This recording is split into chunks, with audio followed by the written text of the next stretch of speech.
Thinking Cap Publishing presents Stinetinglers, written by RL Stine. Introduction. Readers beware. I wrote these new stories to give you a chill.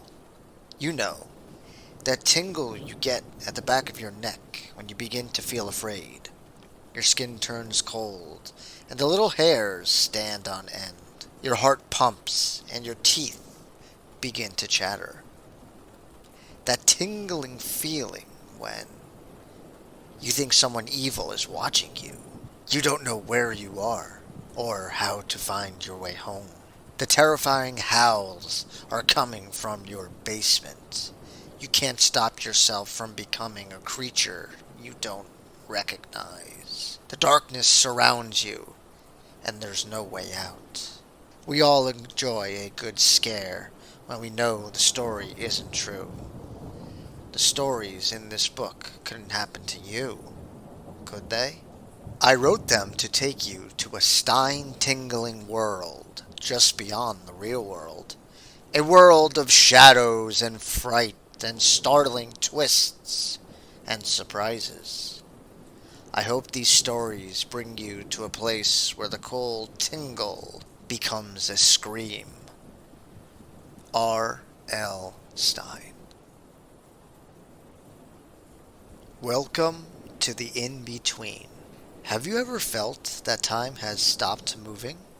A long, long day in school, and every time you look up at the clock, it seems it hasn't moved at all. There are still hours to go. I remember the intense pain of Christmas Eve, waiting for morning for it to be late enough to open presents. Checking the clock beside my bed again and again, and the clock had barely moved. I've written lots of stories about going back in time, but this is the first story I ever wrote about being stuck in time. Gabe, promise you won't be late, my friend Carver said. He slapped my hockey stick with his. We were shooting a puck back and forth on Wilmore Pond. The pond was frozen hard, and the ice was slick and smooth. It was a cold December afternoon, and I shivered under 3 layers of sweaters and a parka. Promise, I said. I swung my stick hard and sent the puck sliding past him. Carver spun around to chase after it, and nearly fell off his skates. He's a better skater than I am. He's on the Blazers, our middle school hockey team. I'm not on any team. I'm not really into sports. But Carver likes to go on the ice with me. I guess because it makes him feel like a superstar. You always promise, and you're always late, he said. He circled the puck and sent it back to me. You're late for everything, Gabe, and I get tired of waiting for you. I think I'm getting one of those smartwatches for Christmas, I said. That should help. The puck slid into the snow at the edge of the pond, and we both went after it. My breath steamed in front of me. I was getting a real workout. Know what?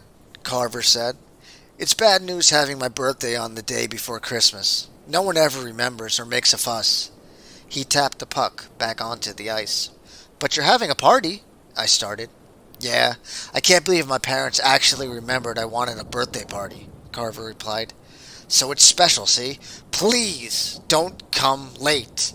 I raised my gloved right hand. I swear I'll be early. Trust me, if I'm late, I'll eat this puck. Carver grinned. I'm going to remember that. Do you want it with ketchup or mustard? At home, I found Mom and Dad in the den watching a reality show on Netflix about an octopus. I never knew an octopus could have a personality, Dad said. Maybe we need a small one for the aquarium, Mom said. I don't think there are any small ones, Dad said. They were so into the octopus show, they didn't even see me in the doorway. Can I talk to you? I said. They both turned. You should watch this, Gabe. You'd learn a lot about undersea life.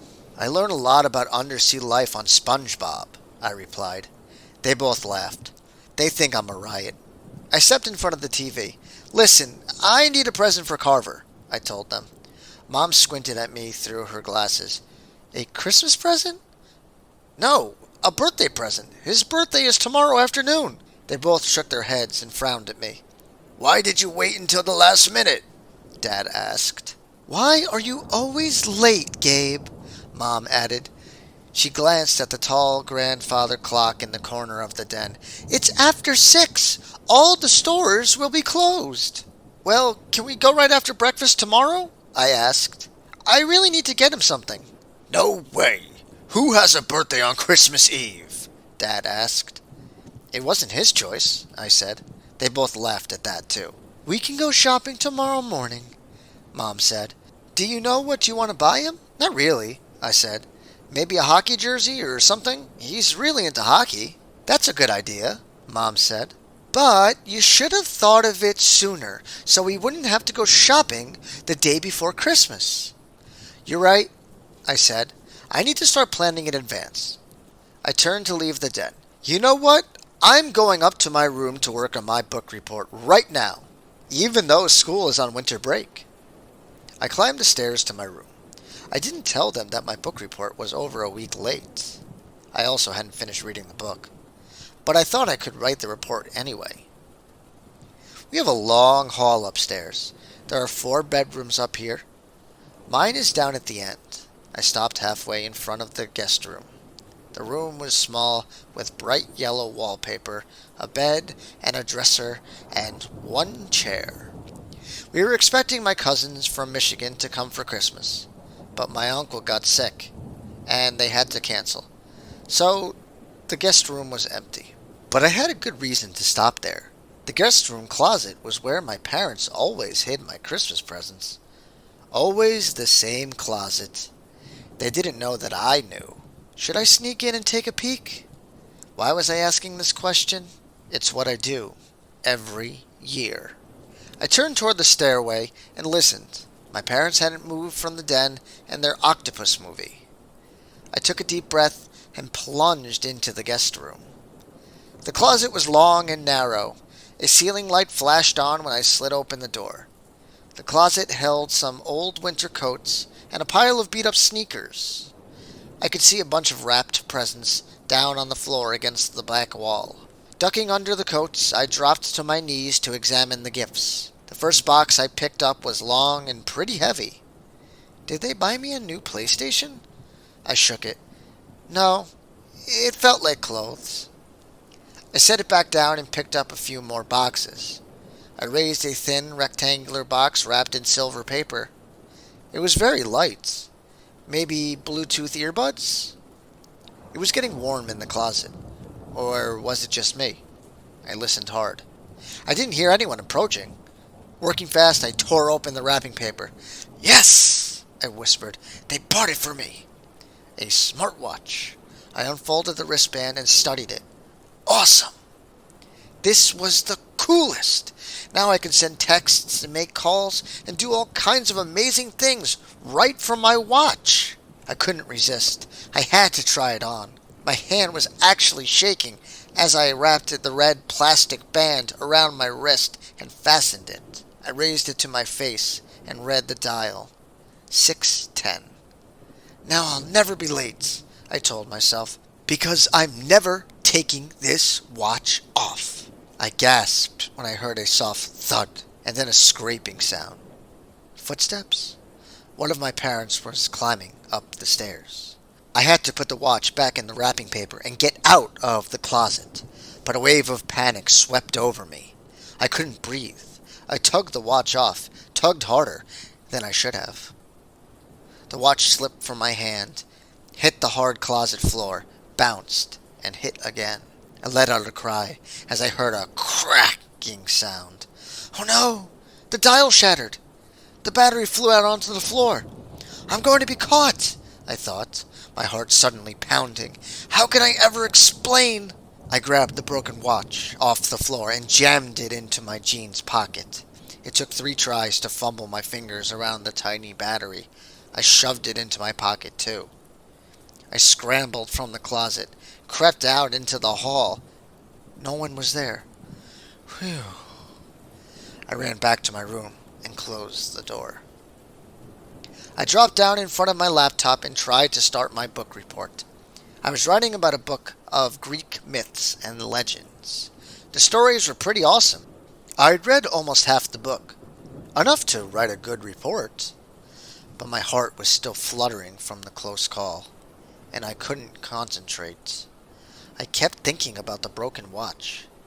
How would I ever explain it to my parents? I couldn't tell them the truth, that I've been sneaking looks at my Christmas present since I was 7. But I couldn't think of a good explanation of how the watch got messed up. Maybe if I wrapped it back up again and put it with the other presents? Then I could open it on Christmas morning and everyone would think the watch had arrived broken from the store? It just might work. Or maybe not. I was so excited to see the watch, I tore the gift wrapping. I couldn't make it look like new, even if I tried. Thinking about this terrible problem, I didn't get a single sentence of my book report written. And now I was yawning and my eyelids felt heavy. It must be late, I thought.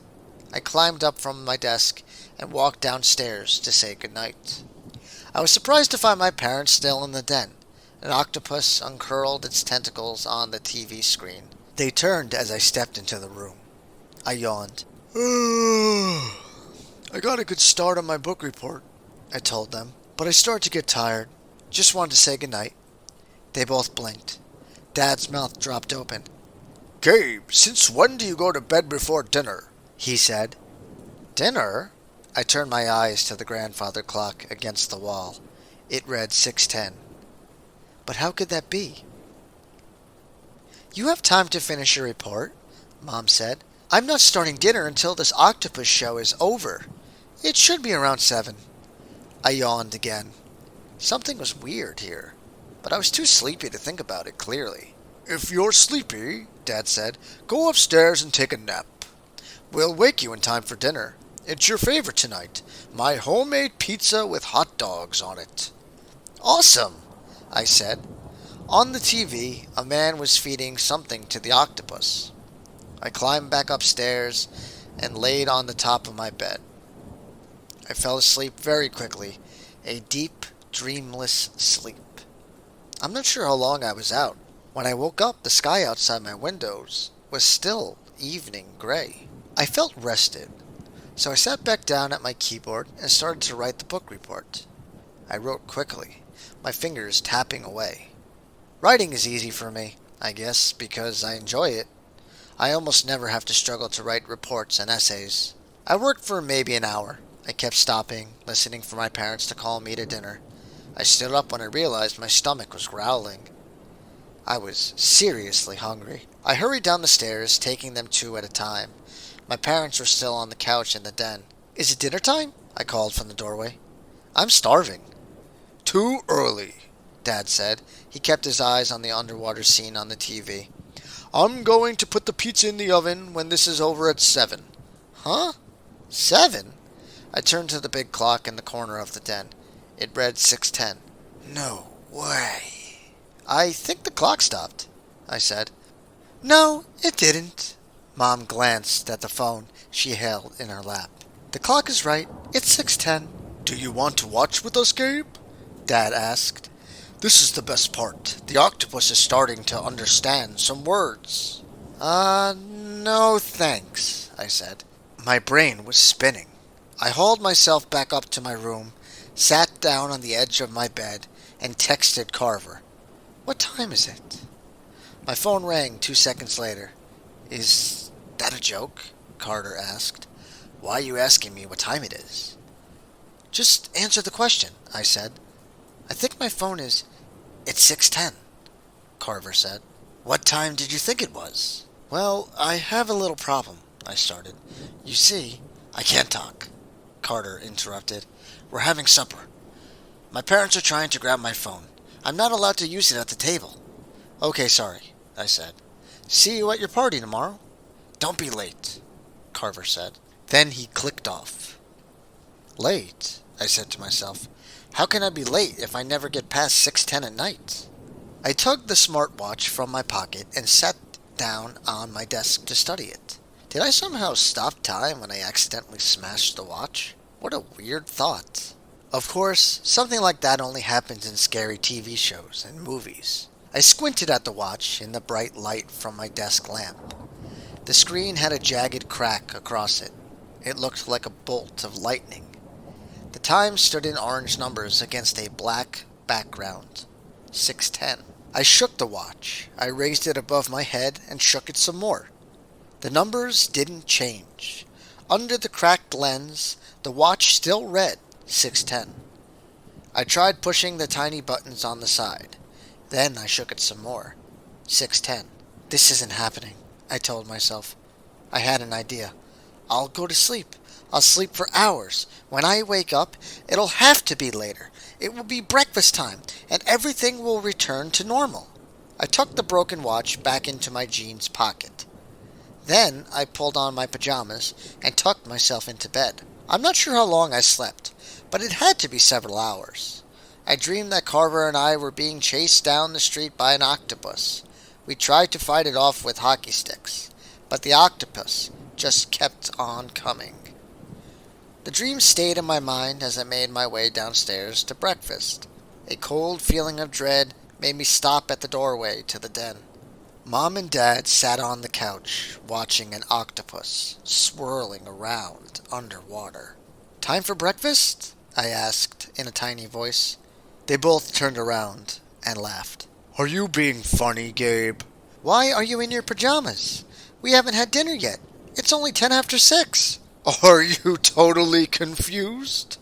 Dad asked. "Maybe," I replied. I squinted at them. "Didn't I come down here a couple of times already and ask you what time it was?" "No," Mom answered. "You didn't. Are you trying to play some kind of joke on us?" "Why are you acting so weird?" Dad demanded. "Just because Christmas is the day after tomorrow?" I sighed. Maybe Christmas will never come. I suddenly felt dizzy, kind of woozy, like an octopus was swimming in my brain. I made my way to the front closet and grabbed my down jacket. Then I crept out of the house, closing the door silently behind me. I needed to think. I needed fresh air. A burst of cold air made me shiver. I zipped my jacket to the top. A pale full moon was rising in the gray sky. I didn't pay any attention to where I was walking. Cars rumbled past. I saw some people just getting home from work in time for dinner. I passed the empty lot at the end of the block and kept walking. I kept thinking that maybe, if I took a really long walk, the time would move again, and it would be dinner time when I returned home. The truth is, I didn't know what to think. I started to run. Maybe I could outrun time. I knew I wasn't thinking clearly, but how could I? I found myself at the playground in front of the elementary school. How far did I run? My heart was pounding, and my legs throbbed. 2 large dogs were growling and grunting, having fun wrestling and jumping on each other near the soccer field. No one else was around. I plopped down on a playground swing and waited to catch my breath. I started to reach into my pocket for the watch, when everything went dark. It was like someone turned off all the lights. I gazed up at the sky, which was a solid black now. The pale full moon had vanished. I blinked a few times, waiting for my eyes to adjust. After a few seconds, the trees and houses across the street came into view, black against the charcoal sky. It took me a while to realize I was no longer alone. In the total darkness, something moved at the edge of the playground. I heard the shuffle of feet on the grass. Several kids came into view. They moved toward me, silently. I jumped up from the swing. "Hey!" Too dark. I couldn't see their faces. No one spoke. I called out again. "Hey!" I took a step toward them. Moving quickly, they formed a circle around me. They pressed in on me. Dark figures, solid black against the black sky. I squinted hard. And then I let out a startled cry when I realized they didn't have faces. They were shadows. Silent shadows in a tight circle around me. No eyes, no faces. Kids made of shadow. I I stammered, unable to find words. And then one of them finally spoke. "Welcome," a girl's shadow said, her voice a soft whisper floating on the cold air. "Welcome to the in-between." I gasped. "Huh? What are you talking about? Who are you?" "Welcome," a boy said in a hoarse whisper. "We came to welcome you." "Welcome me to what?" My voice cracked. "Why can't I see you?" "We are the kids of the in-between," the girl said. "You are one of us now." My brain was spinning. I was desperate to figure out what these kids wanted. "You're in some kind of club?" I said. "What's an in-between club? What are you talking about?" "We are caught in between time," the girl said in her throaty whisper. "We can't go forward or back," another boy said. "We are stuck, and now you are too. Stuck in between time." You're trying to scare me," I stammered. "No, we're here to welcome you," the girl said. And then they all began to chant in a low whisper. "Welcome to the in-between. Welcome to the in-between. Welcome to the in-between." Their voices rumbled in my ears, growing louder as they repeated the words. "Stop!" I shouted. "Stop it! Go away! Leave me alone!" "Welcome to the in-between. Welcome to the in-between. Welcome to the in-between." "No!" A terrified howl burst from my throat. I lurched forward, tried to run, but they pressed tightly around me, a shadowy wall I couldn't break through, no way to escape. "Welcome to the in-between. Welcome to the in-between." As I stared at them in horror, a girl reached out her shadowy hand and touched my shoulder. "Oh!" I groaned as I felt the cold of her touch seep into my skin. She grabbed my hand. Her fingers felt like icicles. I shuddered as the cold swept over my arm. "Welcome to the in-between. Welcome to the in-between." A boy touched my forehead with his gray shadow hand. My skin froze under his touch. My hand tingled, numb from where the girl held it. She finally let go, and I stared down at it. Gray now, gray and numb. My hand was a shadow hand. "No!" I let out a howl. I grabbed a boy's arm. I couldn't feel it.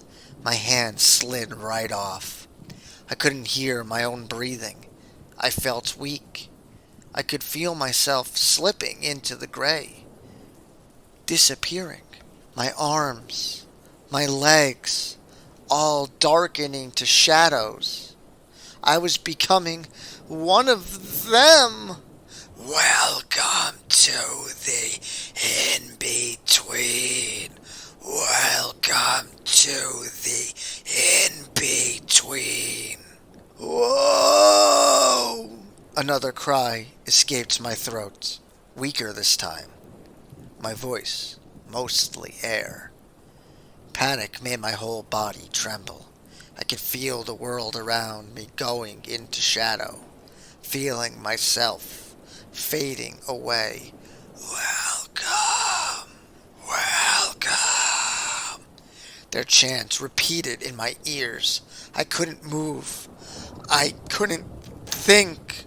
I had to do something. I fumbled for the broken watch in my jeans pocket. I tugged it out. Then I dug into the pocket until I found the tiny battery. I held the watch in one hand, the battery between the fingers of my other hand. Both hands were trembling shadows. I couldn't feel them. I could barely see them. I took a deep breath. I shut my eyes, and I jammed the battery into the back of the watch. Whoa! An explosion of sound made my ears ring. I fell to my knees. The sky rumbled and the ground beneath me shook. The roar of the explosion made my head feel like it was about to splatter apart. When the sound finally faded, I opened my eyes. The chanting had stopped. The shadow kids were gone. I raised my eyes to the sky. Evening gray again. The pale full moon was back, floating just above the trees. Was time moving again? I ran all the way home. Dad met me at the door. "Gabe, where did you go? We had to hold up dinner for you." "You should have told us you were going out," Mom said. "It's after 7:30. "Yes!" I cried. "Yes!" I hugged them both. I wanted to cry. I wanted to jump up and down and cheer. I pumped both fists in the air. "I'm back! I'm back! I'm not an in-betweener!" I shouted. "What are you talking about?" Mom demanded. "You're acting totally weird. Go wash your hands and sit down for dinner." On my way to the bathroom, I walked past the den and glanced at the tall grandfather clock. 7:35. Yes! I ran up to the clock and kissed it. Then I hurried to get ready for dinner. The next morning, Dad took me to the electronics shop to buy a birthday gift for Carver. We walked up and down the aisles, looking at phones and headphones and game players and cameras. "What do you think Carver would like?" Dad asked. I thought about it. "I'm not sure." Dad frowned at me. "You should have thought about it, Gabe. It's the last minute. You need to start thinking about things in advance." "You're definitely right, Dad," I said. "But..." Dad picked up something from the tabletop display. "Carver is a lot like you, right? Then I know he'll like this a lot." He held it up to me. A smartwatch. I thought about my watch. I carefully rewrapped it with the new paper last night and hid it back in the closet with my other gifts. A smartwatch for Carver? He'll be careful with it, I told myself. I was desperate for a gift. The party was only a few hours away. Yes, that's a terrific idea, Dad. That afternoon, Carver met me at the door to his house. He slapped his forehead. "I don't believe it," he said. "Gabe, you're the first one to arrive." "It's the new me," I said. "Always on time." His eyes went to the gift-wrapped present in my hand. I handed it to him. "Happy birthday," I said. He studied it. "Hey, thanks. What is it?" "Go ahead. Open it," I told him. He ripped away the wrapping. "Oh, wow!" he exclaimed. "Totally awesome. My own smartwatch. Awesome!" He tore it out of the plastic package and started to wrap the band around his wrist. His hand slipped, and he let out a cry. "Oh no! I dropped it!" "Oh, wow. I think it broke."